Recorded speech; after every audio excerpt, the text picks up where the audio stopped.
네, 지금부터는 사회 분야 이슈 살펴보도록 하겠습니다. 오늘은 임주혜 변호사가 함께합니다. 안녕하십니까? 네, 안녕하세요. 오랜만입니다.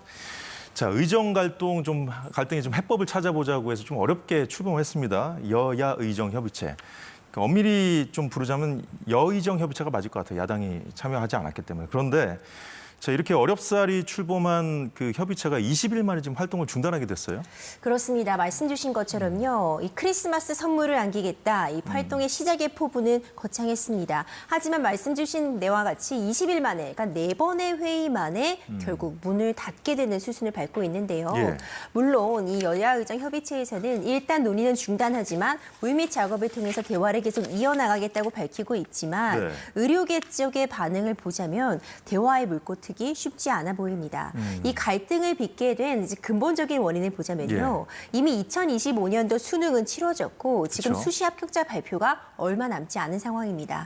하지만 의료계에서는 계속 지속적으로 2025년도 의대 정원에 대해서도 네. 수시 모집 인원을 정시로 이월한다거나 아니면 예비 번호를 받는 학생들의 그 명수를 줄인다거나 하는 방식으로 네. 적어도 최대한 조정을 해달라는 입장 굽히지 않았고요. 그리고 2026학년도 이 대입에서 특히 의대 정원과 관련해서도 예. 이 여야 의정 협의체에서는 이 부분도 전면 재검토하자고 밝혔지만 하지만 협의체 입장에서는 이 네. 부분은 이 정부 기관이죠. 이 의료 인력 수급 추계 위원회에서 논의해야 한다. 이렇게 나오니까 사실 의료계에서는 이 정원 문제를 얘기하러 나왔는데 협의체에서는 정원 문제는 건드릴 수 없다. 이런 네. 입장을 서로 고수하면서 이제 평행선만 달리다가 4번의 회의 만에 결국 좀 폐지가 되는 수순을 겪고 있습니다. 그렇군요. 이제 정부 여당과 그 쟁점을 좁히지 못한 그런 부분에 대해서 정리를 해주셨는데 사실 그 의료계가 다 여기 참여한 게 아니잖아요. 그렇죠. 주축인 의사협회는 참여하지 않았고, 근데 무엇보다도 의사협회가 최근에 내분 양상도 보이지 않았습니까? 비대위 체제로 좀 전환한 상황인데. 전공의 단체하고 좀 갈등이 있었고요. 이런 그 복잡한 좀 그 불안정한 그 의료계 내부 상황도 좀 그 영향을 미치지 않았을까요? 그렇죠. 말씀 주신 것처럼 이 여야 의정 협의체 자체가 사실상 대표하는 기구가 맞느냐 네. 이 부분도 문제점으로 지적할 수 있을 것 같습니다. 특히 대한의료협회, 이 대한의사협회가 빠진 이 여야 의정 협의체가 재구시를 할 수 있느냐는 지적도 있었고 네. 얼마 전에 이면택 전 회장이 탄핵이 되게 되면서 공석 체제였는데 결국 비상대책위원회 체제로 가고 있거든요. 그런데 지금 지난달 13일 박형욱 연세대 의대 교수가 이 비상대책위원장에 당선이 되었는데 네. 이 박 위원장 역시도 사실 강경파로 꼽히는 인물입니다. 그러면서 계속해서 이 예. 의대 정원은 건드릴 수 없다는 정부와 마찰을 빚어왔고 또 최근 한동훈 대표가 이 경북 국립의대 신설에 대한 지지 발언을 하면서 네. 어찌 보자면 이 대화의 물꼬가 더 단절되는 계기가 되었다 이런 평가도 나오고 있습니다. 결국 지금 상태로만 봤을 때 이제 의정 갈등이 해를 넘길 공산이 커졌는데 더더욱 커졌는데 지금 이제 대한의사협회 지금 내부 상황을 좀 더 들여다봐야 이제 앞으로 이제 물꼬가 더 트일 거냐 말 거냐 우리가 좀 볼 수 있지 그렇죠. 않겠습니까? 예. 그렇습니다. 대한의사협회가 사실 내분을 거쳤죠. 이 이면택 전 회장이 어떤 개인의 구설로 인한 그런 예. 논란들이 계속되면서 탄핵이 있었고요. 일단 비대위 체제로 가고 있지만 네. 비상대책위원장 역시도 좀 강경파로 꼽히는 그런 인물이 뽑힌 상태이고 사실 중요한 건 내년에 있을 선거라고 볼 수 그렇죠. 있어요. 대한의사협회 이제 회장을 다시 뽑는 선거가 곧 치러지는데 현재까지 등록된 그 후보 면면을 보면 사실상 여전히 정부와는 좀 척을 지고 있는 의대의 어떤 정원 문제에 있어서 강경파로 꼽히는 인물들이 주를 이루고 있습니다. 이 좀 대화파로 꼽히는 인물들이라고 해도 예. 결국 지금 어떤 대화의 전제 조건으로 내세우고 있는 것이 이 의대 의료 정원 문제를 먼저 정부 쪽에서 유연한 입장을 취해줘야 한다. 이 부분을 내세우고 있는데 지금 정부 측의 입장은 강경합니다. 이 2025년도 부분에 한해서는 이미 지금 수시 모집의 합격자 발표가 코앞이고 이때 어떤 정원에 대한 변경을 한다면 이미 시험을 본 학생들의 어떤 그 이익을 해하는 행위로서 결국 나중에 대규모의 집단 소송까지도 이뤄질 수 있다고 보아서 절대 불가 입장을 고수하고 있고요.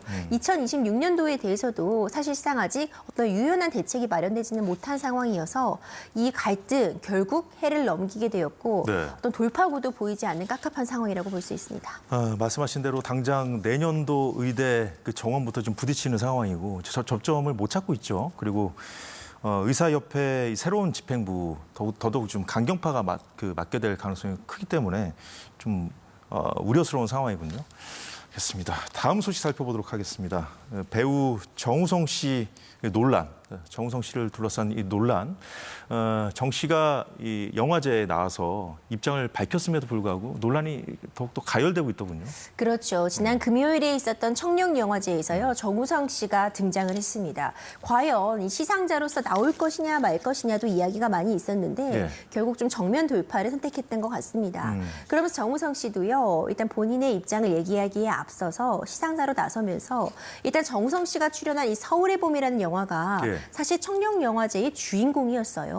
이 최우수 작품상도 수상을 했는데 이 서울의 봄에 누가 되고 싶지 않은 마음에 나왔다라는 얘기부터 했습니다. 그러니까 결국 본인보다 어찌 보자면은 영화 자체가 주목을 받아야 되는데 본인의 사생활이 논란이 되어서 본인이 더 주목받는 이 상황에 대한 미안함이나 송구스러움을 표현한 것 같고요.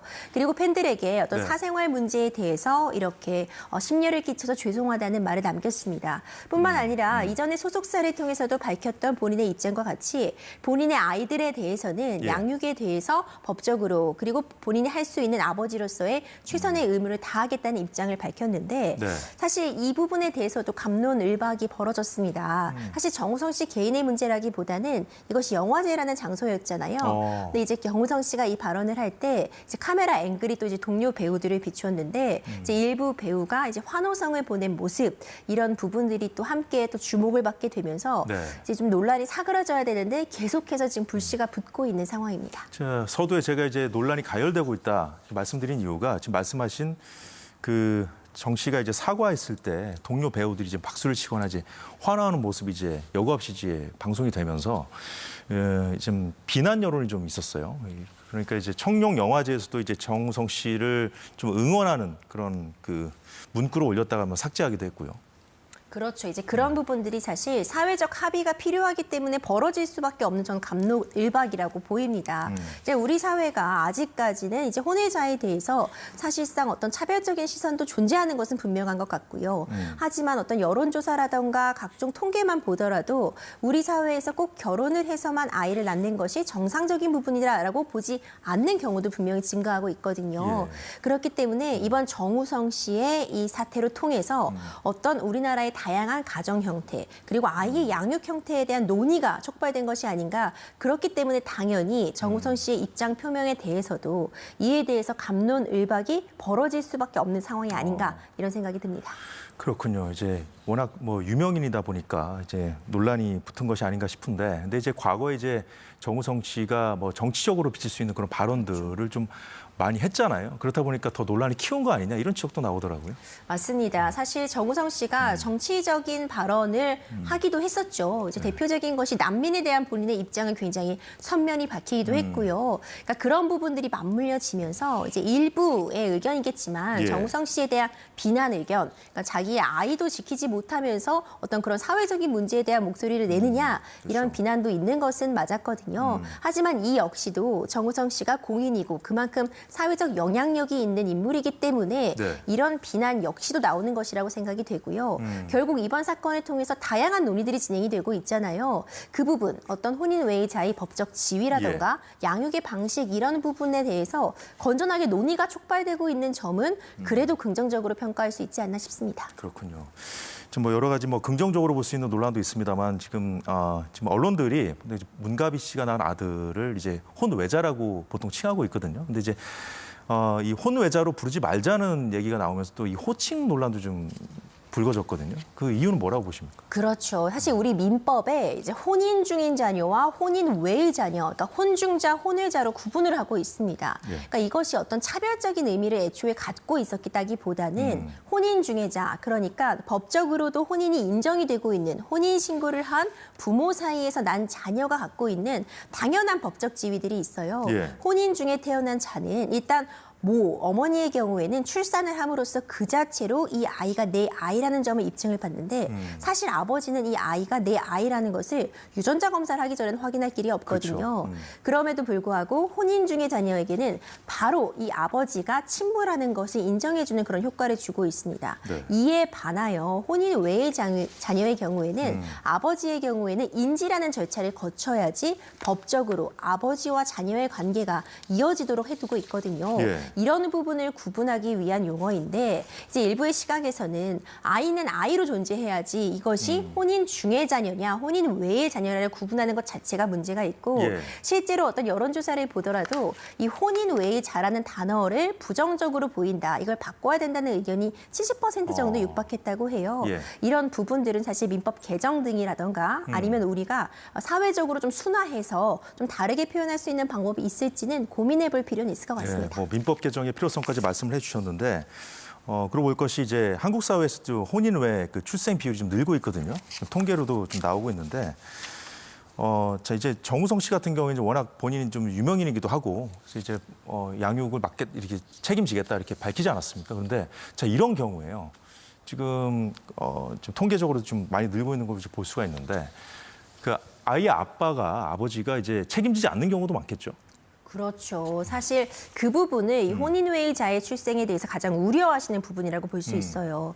앞서 지적해 주신 것처럼 네. 혼인외의자의 이 출생 비율이 늘어나고 있습니다. 작년만 보더라도요. 전체의 4.7%, 전체 출생아의 4.7%가 혼인외의자였습니다. 물론 OECD 다른 국가들에 비교할 때 우리나라가 아직까지는 그 비중이 낮다, 매우 낮다고 보이지만 이전과 비해서는 굉장히 많아진 건 맞죠.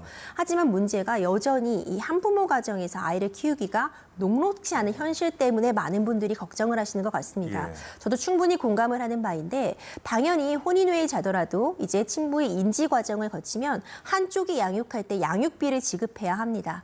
근데 양육비를 지급을 받으려면 적어도 이제 친부로부터 인지를 받거나 아니면 나중에 이제 인지 청구의 소등을 통해서 법적인 절차 등을 거쳐야지 최종적으로 양육비의 지급 의무가 발생하게 되고 이마저도 사실 주지 않겠다고 버티게 되면 받는 길이 사실 쉽지 않거든요. 이런 부분들이 좀 문제점으로 꼽히고 있습니다.